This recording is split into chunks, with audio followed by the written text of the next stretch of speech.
Hello, welcome to Scotland at 7 here on Broadcasting Scotland. My name is Brian Liddy and I'm here with tonight's news for you. Following Boris Johnson's visit to Rosyth today, there have been calls for the Prime Minister to apologise to Scottish shipbuilders for a raft of job losses and a litany of broken promises from his party. SNP Defence Procurement spokesperson Dave Duggan, MP, said that ahead of the 2014 Scottish independence referendum, Better Together politicians told Scotland that independence would cost Rosyth hundreds, if not thousands, of jobs, and that voting no would, quote, ensure the future of Scotland's shipbuilding industry. In 2014, Rosyth Dockyard employed 2,000 skilled staff, but since then, at least 400 jobs have been axed. In 2016, Rosyth Dockyard lost out on an aircraft carrier contract when the UK government contractor, Serco, opted for a Dutch company instead. By March 2018, a total of 400 posts had been lost, and in February 2019, another 150 were axed. The House of Commons Library revealed that between March 31st, 2015 and March 31st, 2020, a total of 450 jobs were lost at Rosyth Dockyard. Mr Duggan added that on top of a failing to protect jobs, the Westminster Government has consistently broken promises made to Scottish shipbuilding on the Type 45 and Type 26 programmes. The UK government promised the Clyde Yards decades of work, building 13 Type 26 frigates, which was then reduced to 8. So far, the UK government has only signed a contract for the first 3, with a vague promise to sign a contract for another 5, sometime in what they described as the early 2020s. Mr Duggan said that despite the raft of job losses, U-turns and years of cuts to the conventional naval budget, spending on Trident has continued to increase, with the UK government announcing a 40% increase in the number of warheads just last year. The UK government has also pumped around £500 million into storing and maintaining 20 obsolete submarines since the 1980s, 7 of which are in Rosyth. Commenting, Mr Duggan said, "The Prime Minister must apologise to Scottish shipbuilding for the raft of broken promises made by his party. Successive Westminster governments have overpromised and underdelivered for Scotland's shipbuilding industry time and time again." The SNP has said that independence is the only way for Scotland to regain a place in Europe after Keir Starmer today confirmed a UK Labour government would continue to implement Brexit. In a BBC Radio Newcastle phone-in, the UK Labour Party leader told a caller, "We have exited the EU and we're not going back. And let me be very clear, here in the North East about that, there's no case for rejoining."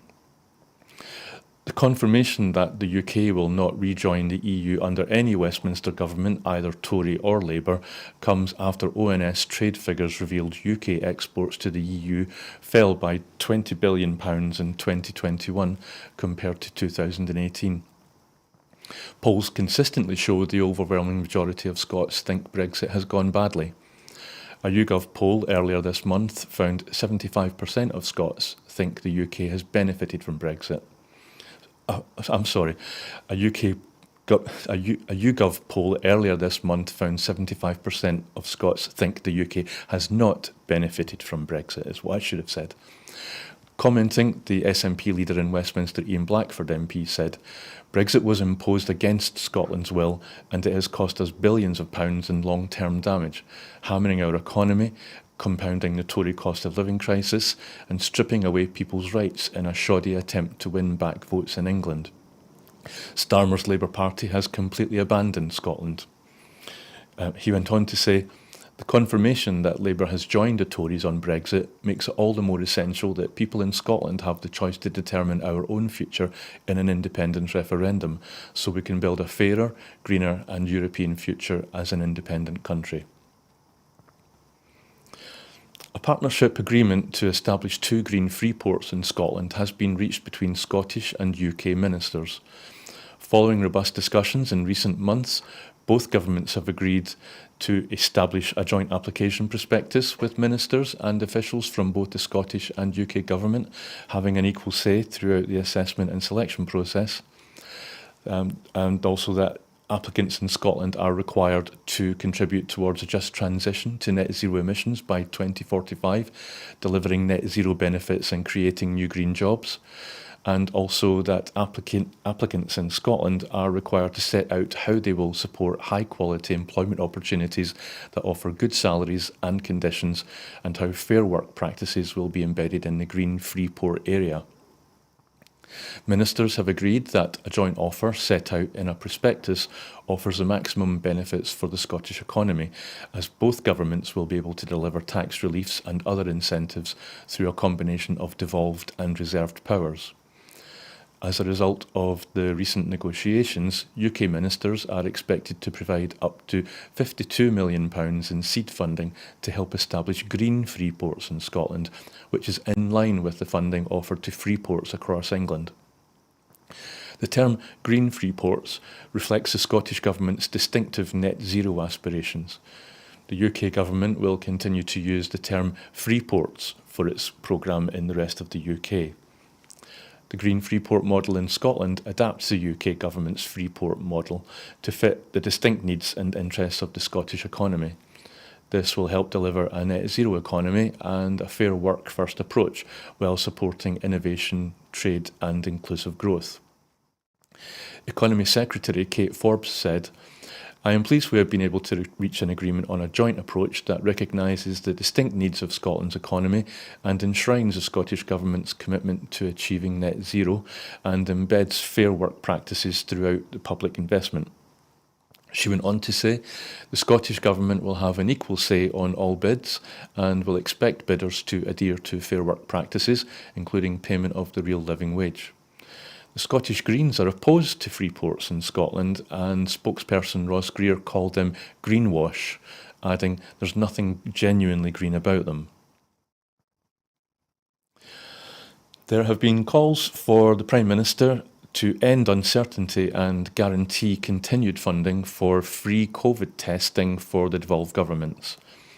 There are growing concerns that the UK Government is planning to scrap funding for COVID tests. However, the Prime Minister dodged direct questions from journalists and would only say he would continue to work with colleagues in Scotland, adding he believed similarities in approach vastly outweigh any differences. In a radio interview earlier today, Scotland Office Minister Ian Stewart MP also refused to answer questions on the future of COVID test funding. Polls show the majority of Scots want free COVID tests to continue. A YouGov poll on the 9th of February found 78% of Scots think lateral flow tests should remain free.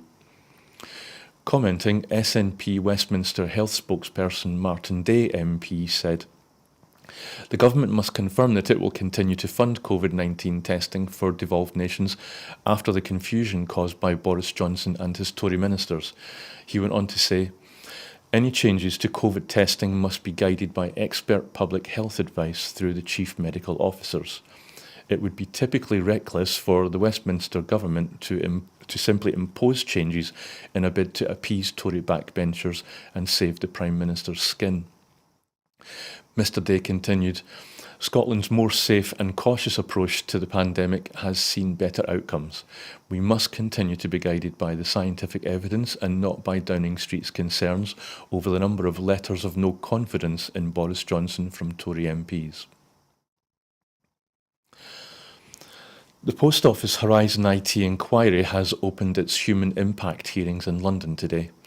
The human impact hearings will hear evidence from former and current sub-postmasters and sub-postmistresses, SPMs for short, affected by the failings surrounded by the Post Office's Horizon IT system. The inquiry is seeking to gain insights into impacts that such failings have had on affected individuals, as well as their families and others. The London hearings will be followed by further sessions in Cardiff and Leeds. In December 2019, a High Court judge ruled that Horizon's system contained a number of bugs, errors and defects, and there was a material risk that shortfalls in post office branch accounts were caused by the system. The first witness to give evidence, a post office operator wrongly accused of false accounting, tearfully told the inquiry how he was left to pick up a bill for £17,000 due to flaws within the post office systems. Baljit Sethi, aged 69, and his wife Anjana, aged 67, who have 3 children, ran a branch near Romford in Essex from 1983. Giving evidence, Mr. Sethi cried as he told how running it had been the best time of his life, as he was popular in the community. In 2001, the Sethis took on another branch in Brentwood, which, after 1 year, showed a hole in the accounts of £17,000, which the couple were asked to cover out of their own pocket. Baljit Sethi, who was never charged, told the inquiry he tried to communicate with the head office in Chelmsford after noticing a problem with the system. He broke down in tears as he went on to say, "I was the only man who ran the post office 7 days a week. I used to open it at 8 a.m. and shut at 8 p.m. I was the only post office in the country running all 7 days." Mr. Sethi, whose contract was terminated, added, "I knew there was something wrong with the system, but no one wanted to know that." Dozens of post office operators have had criminal convictions overturned. The inquiry is expected to run for the rest of this year and will look into whether the post office knew about its faults in the IT system and how staff were made to take the blame. Russian mercenaries, Russia's ambassador to the EU has said Moscow would be within its rights to launch a counterattack if it felt it needed to protect Russian citizens living in eastern Ukraine. The comments in an interview with The Guardian will do little to calm fears of a major Russian assault on Ukraine, given one of the key scenarios suggested by Western intelligence was Russia launching a false flag operation to provide a pretext for invasion. Donbass is the region of eastern Ukraine where the Kremlin has armed and funded an insurgency since 2014. It has also, in recent years, handed out hundreds of thousands of Russian passports to residents of 2 so-called People's Republics, which are no longer controlled by Kiev. More than 14,000 people have been killed in the conflict since 2014. There are also a number of reports of growing numbers of Russian mercenaries with ties to Moscow's security services present on the ground in Ukraine in recent weeks, stoking fears among some NATO members that Russia could try to use them to engineer a pretext for an invasion. Concerns among Western security officials have grown in recent weeks over the possibility that a Russian incursion into Ukraine could be preceded by an information war, with cyber attacks on Ukraine's critical infrastructure such as electricity and gas networks. Russia could also use the mercenaries to sow discord and paralyse Ukraine through targeted assassinations and the use of specialised weaponry, according to reports in Reuters. The United States warned again on Sunday that Russia could stage a false flag operation inside Ukraine to justify an invasion. In a joint press conference with Ukrainian President Zelensky in Kiev today, German Chancellor Olaf Scholz said, "There are no good reasons for the activities on the Ukrainian border. The sovereignty and territorial integrity of Ukraine is not negotiable. We expect Russia to take clear steps to resolve the situation." Andrei Yurash, Kiev's new ambassador to the Holy See, said that Ukraine is open to a Vatican mediation between Ukraine and Russia and would welcome Pope Francis to visit as soon as possible, even in the current situation. The far-right Vox party is on the verge of securing a share of power for the first time in Spain after a snap election in Castile and Leon region left it the most likely kingmaker for the large centre-right People's Party. The People's Party called the election in the hope of jettisoning the previous centrist partner it ran the country with by winning an absolute majority. However, the PP failed, securing just 31% of the vote to the 30% of the Socialists, the national ruling party, and Vox's 17%. Vox's national chief Santiago Abascal said the party's local leader could become the deputy regional president in Castile and Leon. The result is a blow for the PP, which until a decade ago was the only conservative force in Spain, but saw its vote split by a series of corruption scandals, and a boon for Vox, which started in 2014 and is now the third largest party in Parliament. It is also another gain for the far right in Europe, which has extended support in countries such as France, Italy and Portugal by taking aim at immigration, feminism and LGBT or other minority communities. Under Spain's quasi-federal system, the regions have their own parliaments and governments with powers over areas like health and education. Vox has previously lent its votes to conservative regional governments in regions like Madrid or Andalusia on specific legislative topics, but has never before joined a regional government formally. Vox's foothold in Castile and Leon could foreshadow another rise in support in Andalusia, Spain's most populous region, which will hold elections in the coming months and eventually in national elections due in 2023. Castile and Leon's current regional president, the PP's Alonso Fernandez Manueco, said he would talk to all political parties to form alliances without referring directly to Vox. The UK's claim to ownership of the Chagos archipelago has been formally challenged after the Mauritian ambassador to the UN, Jagdish Kunjal, raised his country's flag above the atoll of Peros Banos. In a ceremony at 10:30 a.m. local time today, Mauritian officials sang their country's national anthem and the red, blue, yellow and green standard was raised up the flagpole. Kunjal said, "We are performing the symbolic act of raising the flag as the British have done so many times to establish colonies. We, however, are reclaiming what has always been our own." A pre-recorded message by the Mauritian Prime Minister, Pravind Jugnauth, was broadcast on a speaker to the Chagosians, Mauritian officials and media assembled on the beach. "This is the first time Mauritius has led an expedition to this part of its territory," he said. "I feel sad that I have not been able to be part of this historic visit. I'm delighted that our Chagosian brothers and sisters are able to travel to their birthplace without any foreign, that is British, escort." A metal plaque secured beneath the flagpole said, "Visit of the Mauritius delegation to Peros Banos Archipelago, Republic of Mauritius, in the context of the scientific survey of Blenheim Reef." The Mauritian Prime Minister warned that if any UK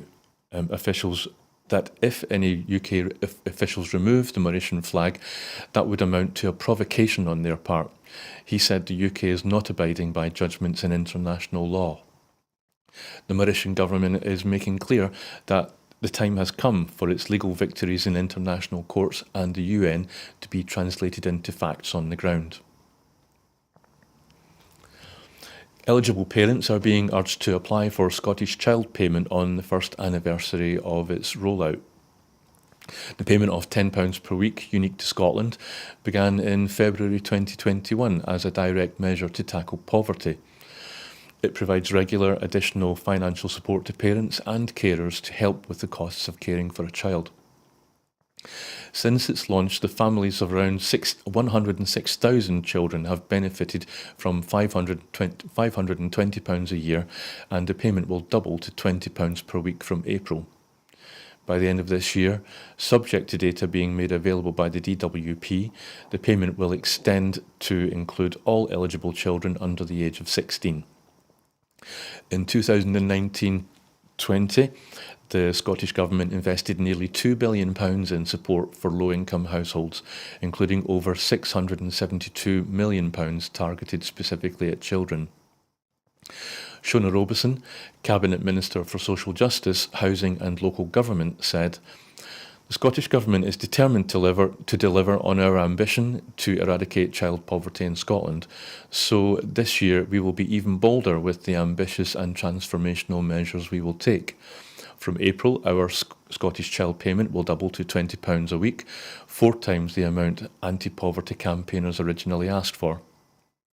Together with our Best Start grant and Best Start Foods payments, this will provide a package of financial support worth £8,400 by the time an eligible family's first child turns 6. The extension to 16-year-olds will continue this progress, with the number of eligible children increasing to 430,000 in the 2023-2024. We estimate the Scottish Child Payment could lift 40,000 children out of poverty. So that was our final story tonight.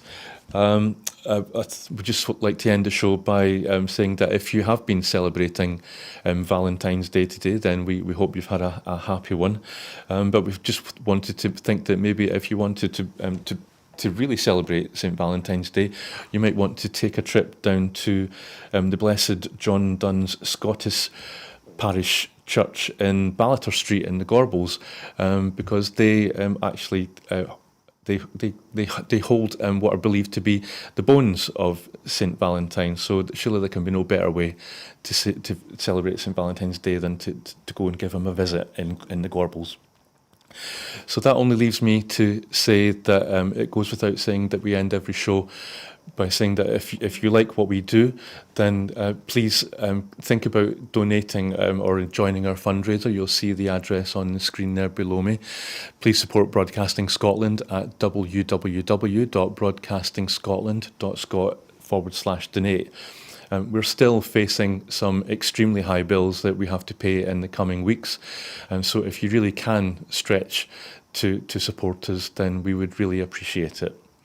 So thank you for joining us, and we'll see you again tomorrow with the next edition of Scotland at 7 here at Broadcasting Scotland. Good night.